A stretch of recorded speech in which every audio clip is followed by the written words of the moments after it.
Tristan de la société ETF et aujourd'hui je suis en compagnie de Sana pour lui poser quelques questions sur son parcours. Je te laisse te présenter.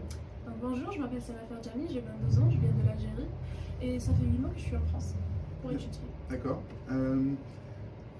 Quel bac as-tu effectué? Un bac plutôt scientifique ou littéraire? Non, j'ai fait que bac littéraire, langue étrangère, espagnol. D'accord. Et au début, dans quelle université tu as été admise au tout début de ton intégration de la Campus France? Moi, dès le début, je voulais Rouen, depuis que j'étais en L2. Donc, dès que j'ai eu l'acceptation de Rouen, j'ai directement validé, j'ai pas attendu pour les autres universités. Et pourquoi tu as décidé de venir étudier en France et pourquoi Rouen spécifiquement? Donc, pour France et Campus France, c'est plus facile, plus accessible pour les étudiants.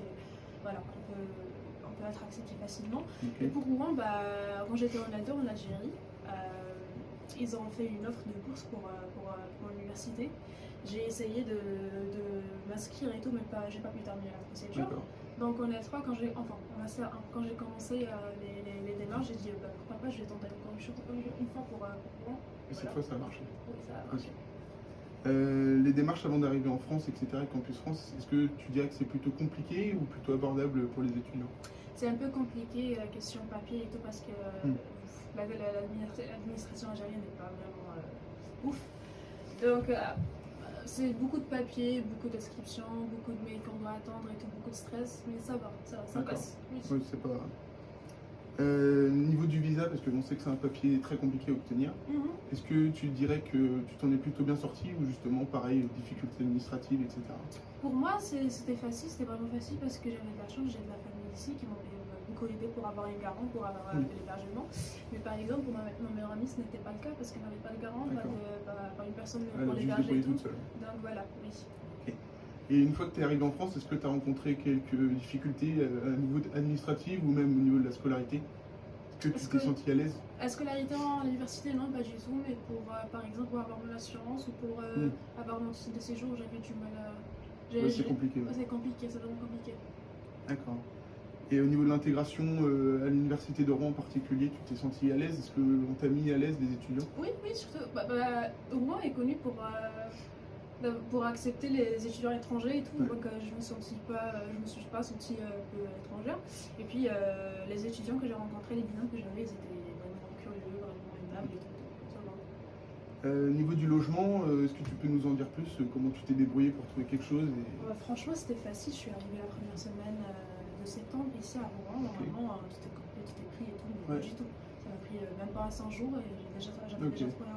Et c'est toi qui subviens toi-même à tes besoins ou tu as eu l'aide d'une bourse?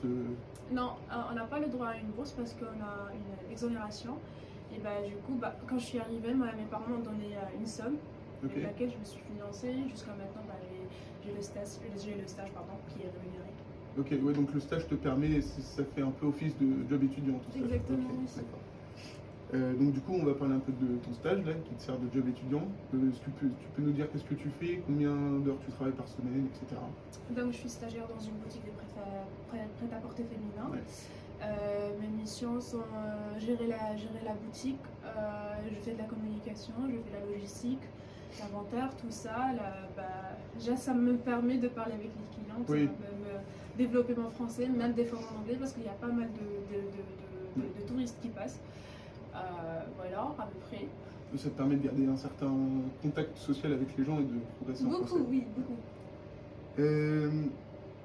Est-ce que tu as mis longtemps à trouver ce stage et est-ce que tu dirais que le fait que tu sois étrangère, ça t'a mis des bâtons dans les roues, justement, ça t'a facilité Donc heureusement, moi j'ai beaucoup travaillé en Algérie, donc j'ai beaucoup d'expérience professionnelle.